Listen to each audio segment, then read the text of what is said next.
Have you ever walked into a place for the first time and somehow knew exactly what would happen next? They call it déjà vu, a harmless brain glitch, they say. But what if it's something much more sinister? What if it's a warning from a moment you haven't lived yet?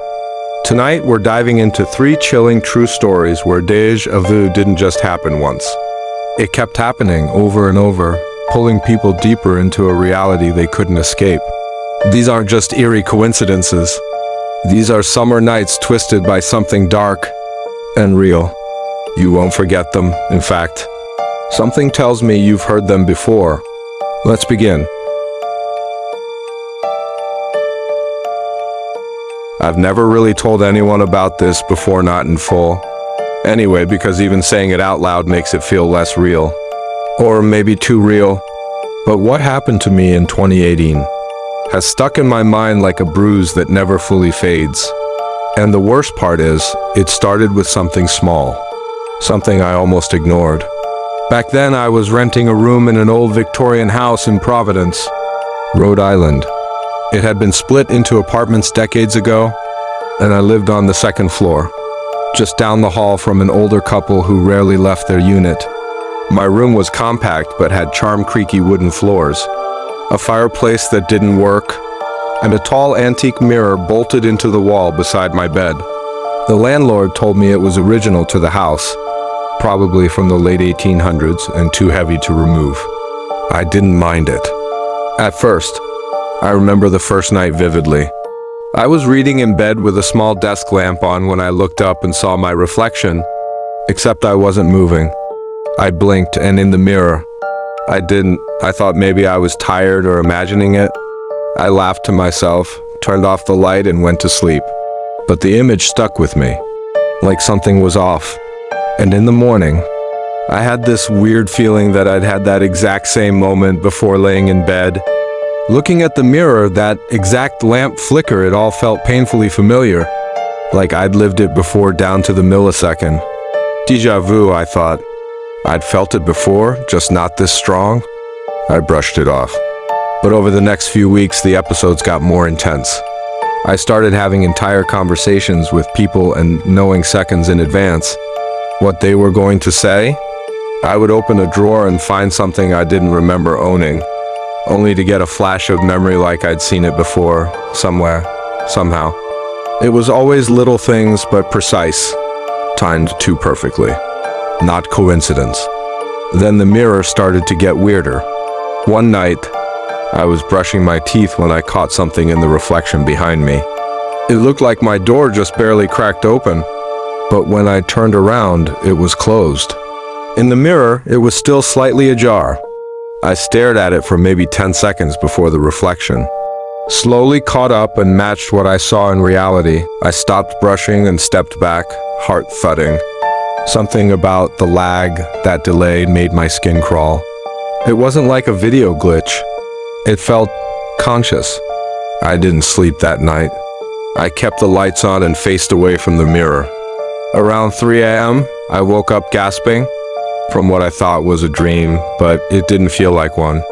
I remembered standing in front of the mirror, pressing my hand to the glass, and watching my reflection do something different. It lifted its hand before I did. It smiled while I was still staring blankly. In the dream, I couldn't move. I just watched as the version of me on the other side leaned in close and whispered something I couldn't hear. I didn't tell anyone. How could I? My mirror is messing with me. Isn't exactly the kind of thing people take seriously. But then came the week it all spiraled. On a Tuesday, I remember walking into my room and feeling it hit again, that overwhelming, crushing wave of déjà vu. It wasn't just visual this time. It was in my bones. I could taste the moment, hear the faint buzz of the fridge from the hallway, feel the cold knot in my stomach like it had all happened before. That night I dreamed again, only it wasn't a dream. I know that sounds crazy. I was standing at the mirror again, and this time I could hear what the reflection said. You've already chosen? That's all. 3 words. I woke up with my hand resting on the mirror's frame. I don't remember getting out of bed. I finally told someone, my friend Clara, about everything. I didn't give all the details, just enough to not sound completely unhinged. She joked about cursed antiques, but when I showed her the mirror, she went quiet. She said it felt like it was humming. That was the last normal night. On Thursday, I came home from work and saw the mirror covered. Someone had draped a blanket over it, but I hadn't done it. I live alone. I stood there for a long time, just staring at the blanket, not touching it. I thought, if I don't look, maybe it goes away. But curiosity won. When I pulled the blanket off, the glass was cold, but not like room temperature cold like ice water. And it was vibrating just slightly, just enough that if you put your fingers on it, you'd feel a low thrum under the skin. I leaned in. I don't know why. Maybe some part of me thought I'd get answers. Maybe I was losing it. And I saw something behind me in the reflection. A door, a second door. One that didn't exist in real life. I turned around and my wall was bare. But in the mirror, the door was open. I've tried explaining this part so many times and I still don't have the words. It wasn't like seeing something through a screen. It was like a completely different room was being reflected, one that wasn't behind me, one that couldn't be. The wallpaper was darker. There were no windows. Just a long, narrow hallway with that same antique mirror hanging at the far end. And someone standing in it, not in the hallway, in the mirror. I turned and the wall was still blank. But when I looked back, the figure had taken a step closer. That's when I screamed. I slept at Clara's for 3 nights after that. When I came back to grab my stuff, the mirror was gone. I asked the landlord and he just blinked at me like I was asking about something that never existed. He said there was never a mirror bolted to that wall. I moved out that weekend. Since then, I still get that feeling sometimes. That wave of déjà vu when I walk into a room and feel like the air is denser, the light a little off. I avoid mirrors now. Not completely, but I don't linger.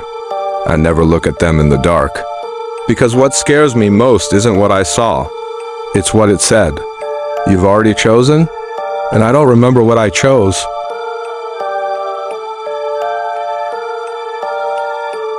My name's Olivia, and this happened back in the summer of 2015, when I was a camp counselor at a small, privately owned outdoor camp in northern Oregon. It's one of those rustic places, no Wi-Fi, barely any cell service, a lake that's always too cold to swim in, and wooden cabins that creak every time someone breathes too hard. Honestly, it was perfect, peaceful, or at least I thought it would be. I was assigned to a cabinico, yeah, I know, kind of poetic in hindsight. It was one of the oldest cabins at the camp, tucked a bit deeper into the woods than the others. They used it for overflow campers when all the newer ones were full. I didn't mind the isolation. I liked the quiet.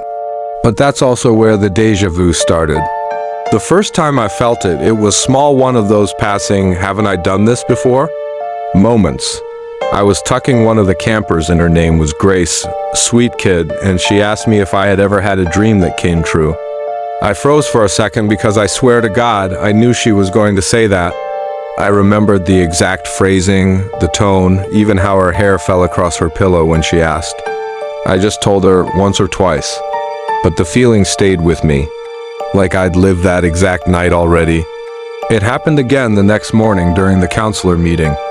I walked into the dining hall, sat down, and before anyone opened their mouth, I already knew what was going to be said. Lavra would bring up the low snack supplies. Tom would joke about kids hiding granola bars.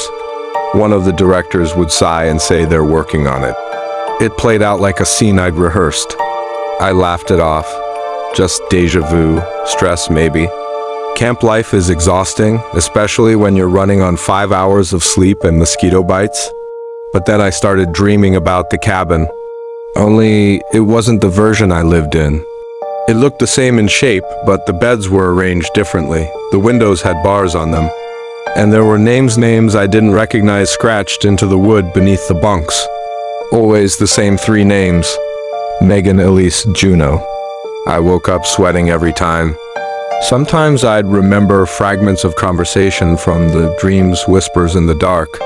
A child crying in a bed that didn't exist in the real cabin. The sound of footsteps on the roof. Still, I kept brushing it off, Dreams are just dreams, right? Except they weren't. One afternoon, we took the kids on a hike around the lake trail.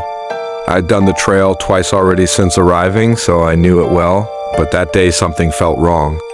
Like the air was too still, like the path was rearranged, slightly trees in the wrong places, a turn that didn't used to be there. I felt it again. That sensation like time was folding in on itself. And then I saw it. A carving on the trunk of a pine tree about 200 feet off the path. I don't know why it caught my eye, but I stopped walking and went toward it. There were initials carved in, dozens of them, weathered with time. But one in particular made my stomach drop. G. Those were the initials of one of the names from my dreams, Juno Elise. My heart was pounding so hard I could barely hear the others. I called out to Lavra that I'd meet them back at the trailhead and made an excuse about needing the bathroom. Then I traced the carving with my fingers. The bark flaked away like it had been there for years. I felt sick. That night, I had the worst dream of them all. I was standing outside Cabin Echo in the dark. There were no stars, no moon, just pitch-black trees and the sound of something whispering inside. The door was cracked open and I could see flickering candlelight inside.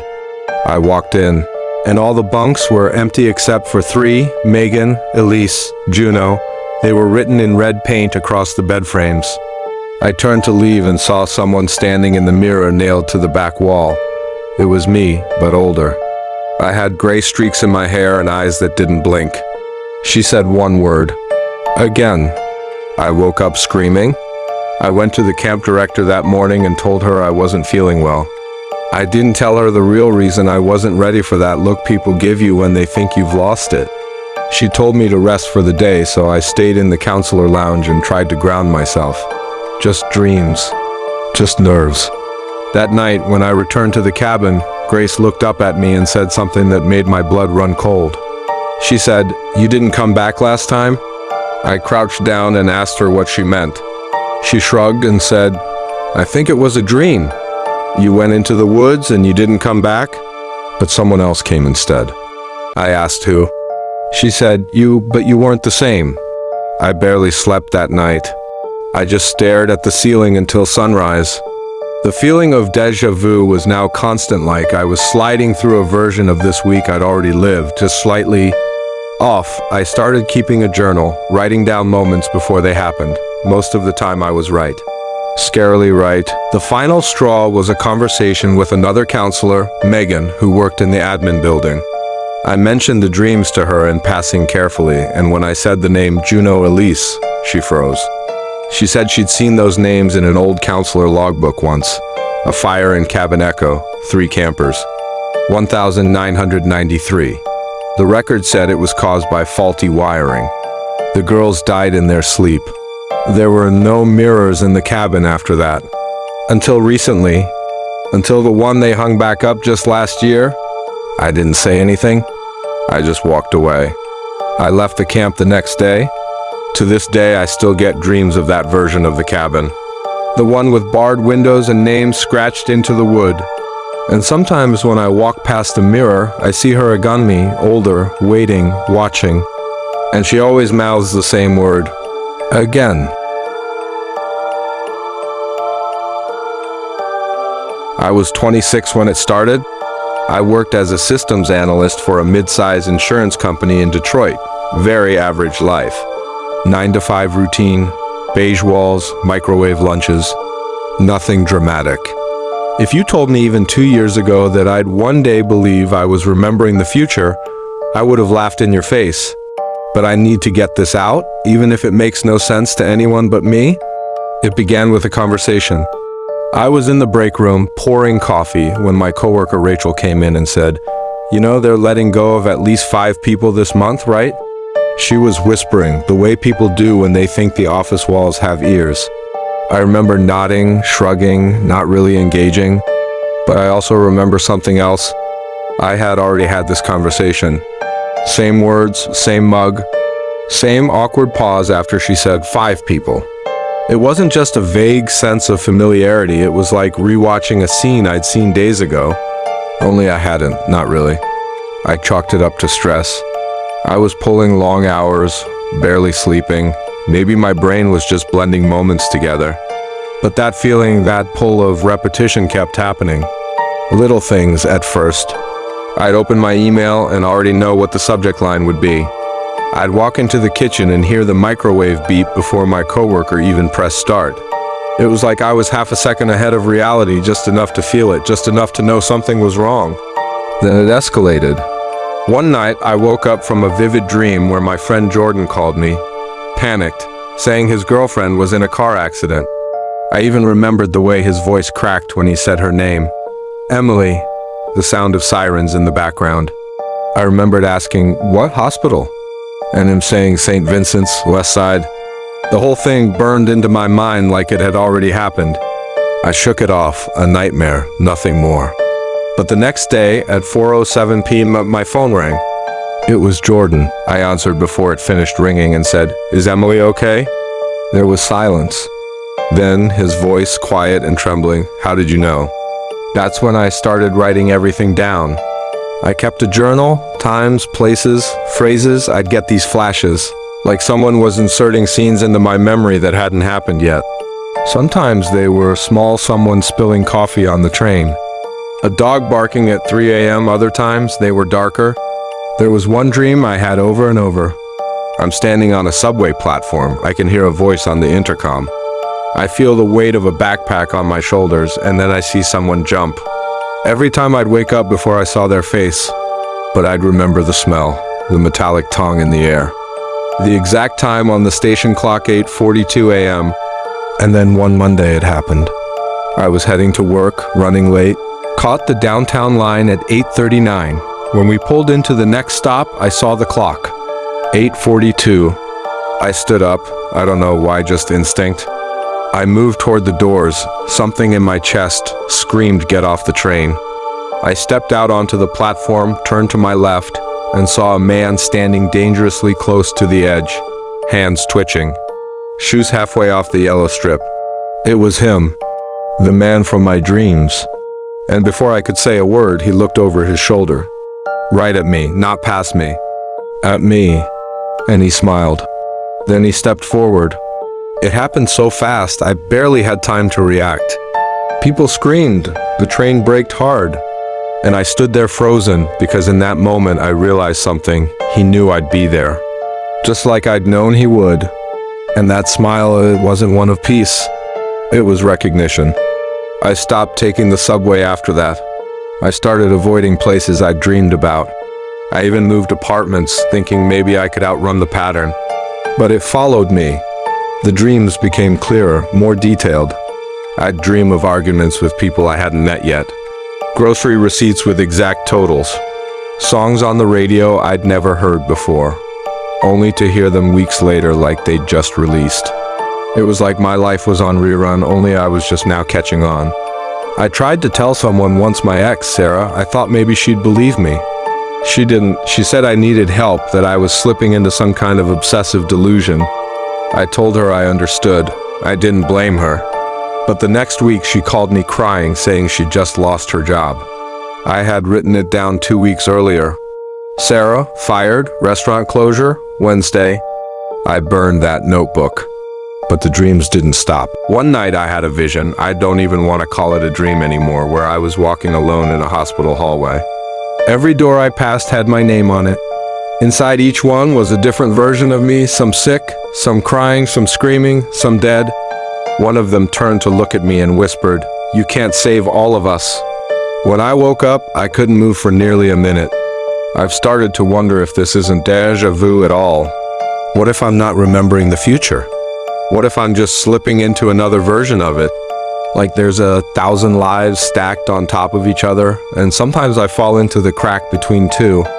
And worse, what if someone else is slipping into mine? It's the little things that make me think that. I'll find notes in my handwriting that I don't remember writing. My phone will have photos I swear I didn't take. One day I opened my fridge and found a half-eaten sandwich I don't even like. I live alone. There's a sticky note on my bathroom mirror right now. I found it 3 days ago. It says in my handwriting, "Don't go to the corner store on Thursday." Today is Wednesday. I don't know if I wrote it. I don't know what happens at the corner store, but something in my chest feels like pressure building, like I'm living the moment before a crash. I haven't been able to sleep. I keep feeling like someone is watching me from across the street. The lights in my building flicker in a rhythm I swear I've seen before. Sometimes I get a whiff of that same metallic smell I dreamed about on the subway. I'm writing this now because I don't know if I'll remember any of this tomorrow. Maybe I already don't. Maybe I've already lived this. Maybe this is the 100th time I've sat down to write this story, and the only difference is what happens after I hit save. But if you're reading this and any of it sounds familiar, if you felt the loop tightening, the air folding in on itself, the wrongness in your bones, then maybe you're remembering something too. And if you ever see a version of yourself smiling at you from the crowd, run.